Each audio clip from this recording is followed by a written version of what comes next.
How's it going, y'all? MeloTSG here, and today we're going to be going over the recent ban list that just hit for Commander. This came as a surprise to us, and no one saw it coming. It was never like announced that there was going to be a ban list, but it just kind of came out of the blue, and we're going to go over it today. So let's start off here. Now, this is the official Magic website. This isn't like some kind of made-up list that's going around. This is real.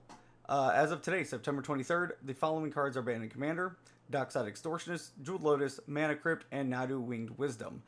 So everyone was kind of thrown off guard by this. You know, it was just a normal day, and then, you know, we happened to see this ban list pop up, and everyone's confused as to why. So, as being someone who is a part of the MTG community, I was playing EDH for a bit, and I wanted to play my first CEDH tournament. So this weekend, actually, this past weekend, I bought a Mana Crypt. I paid around, I think, 180 bucks. Whatever, we're good to go. Now, today, that same Mana Crypt is dwindled. It is lost like half its value, if not a little bit more. You can see here the listings are low. Now, the special Mana Crypts, they're kind of hanging at around the same. But, I mean, you can just see across the board, Mana Crypt is down. And a lot of people lost money. Not only this card, but cards like Jeweled Lotus, Dockside Extortionist, and Nadu as well. As you can see, I mean, even Jeweled Lotus, it was like a 90 some odd dollar card. They're hovering around 40-ish. I mean, we can pull up here and see what the lowest near mint. Yeah, the lowest near mint, you're looking at around 57 bucks. Which is still a big difference from what it was just this past weekend. So, I come from Yu-Gi-Oh! And I'm kind of used to like cards being banned every now and then, losing value on cards. So as much as this isn't a shock to me, nobody likes to lose money. So I know there's a lot of players out there with fully tricked out decks and all that good stuff, and this list cannot have made them happy. That being said, let's take a look at some of the reasons why. Now you can pause to read this and just kind of go over it, but these are the reasons for banning the cards.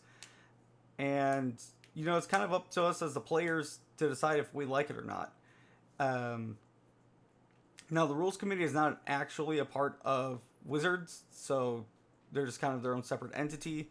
And we can take a look here to see exactly, like, who the committee is comprised of.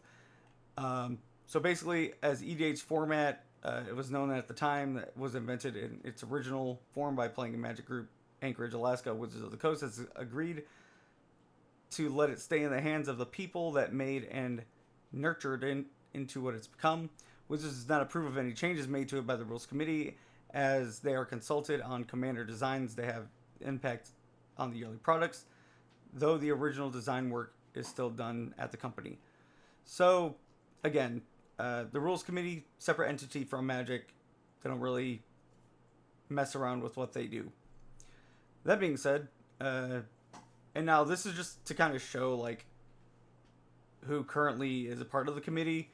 These aren't no slouches, really. They're people who know the game. They've been around a while, and I mean, for them to make these decisions, surely it was based off what they felt was best for the format.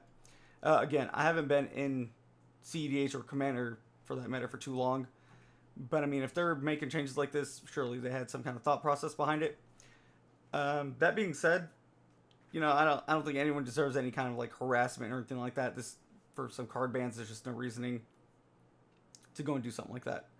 But that being said, I mean, it just kind of sucks, you know, for your collection to lose value just on a whim. But again, here are the reasonings if you want to pause and check them out. But yeah, it's just kind of interesting where this is going to go. And I mean, it's already affected the market. As we can see, I'm kind of curious to see like where it settles throughout the week on some of these cards like Mana Crypt and Jeweled Lotus. At least these were cards that I was going to use in my deck in the coming up tournament. But yeah, let me know what you think down in the comment section. Do you agree with these changes? Do you think it finally needed to happen? I know when I talked to like some of the other casual players and just players in general, for some reason they had issues with Mana Crypt just being able to ramp up your plays very early game. But I mean, to me, CEDH was all about being competitive and a more fast-paced game than EDH, where, you know, games can last a couple hours, which is fine. You know, if you want to hang out with your friends, play some casual games, I'm all for that. That's generally what I do now. So, personally, I don't think that this was the correct move. You're taking a game that was made for fast-paced play and you're slowing it down a bit. But I'm sure, you know, there's smart players out there will come up with a different... I say will. I'm not me. I'm a terrible player. You will come up with different cards to replace these. And we'll just see where it goes from here. So, that being said, don't panic sell your cards. That's never the best thing to do in these situations. And again, we'll just see where it goes. And that's all I got for you today. Let me know what you think down in the comment section. And we'll catch you in the next one. Goodbye. Goodbye.